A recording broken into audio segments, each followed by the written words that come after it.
नमस्कार। यदि आपसे पूछा जाए कि हिंदू शब्द की उत्पत्ति कैसे हुई तो शायद आप भी यही बोलेंगे कि हिंदू शब्द तो फारसियों की देन है, क्योंकि वो सिंधु नदी को हिंदू बोलते थे। उनको सा को बोलने में दिक्कत होती थी, सा के उच्चारण में उनको दिक्कत होती थी, इसलिए वो सा को हा बोलते थे और सिंधु नदी को हिंदू बोलने लगे। और इसी वजह से सिंधु नदी के किनारे जितने भी लोग रहने वाले थे उनको सिंधु की जगह पे हिंदू बोलने लगे। ठीक है, चलो एक बार मान लिया जाए, लेकिन कभी आपने ये क्यों नहीं सुना कि वो संस्कृत को संस्कृत बोले हैं? क्योंकि सा के उच्चारण में उन्हें दिक्कत होती थी, तो संस्कृत को संस्कृत बोलना चाहिए। कभी आपने ये सुना कि सरिया को वो हरिया बोले?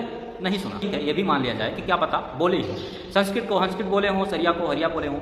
लेकिन एक बात बताइए, ऋग्वेद के बृहस्पति आगम में ये श्लोक कहाँ से आया? हिमालयम समारब्ध यावत इंदु सरोवरम तम देव निर्मितम देशम हिंदुस्तानम प्रचक्षते। अर्थात हिमालय पर्वत से शुरू होकर भारतीय महासागर तक फैला हुआ देव निर्मित देश हिंदुस्तान कहलाता। अब बताइए, यदि हिंदू शब्द फारसियों ने दिया तो ये ऋग्वेद में कहाँ से आया? दूसरा और भी सुनिए, शैव ग्रंथ के मेरु तंत्र में हीनम चातुश्चतेयो हिंदू ऋतुच्चते प्रिय, अर्थात जो अज्ञानता और हीनता का त्याग कर दे उसे हिंदू कहते हैं। इसके बाद कल्पद्रुम का भी एक श्लोक सुनिए, हीनम दुष्यत इति हिंदू।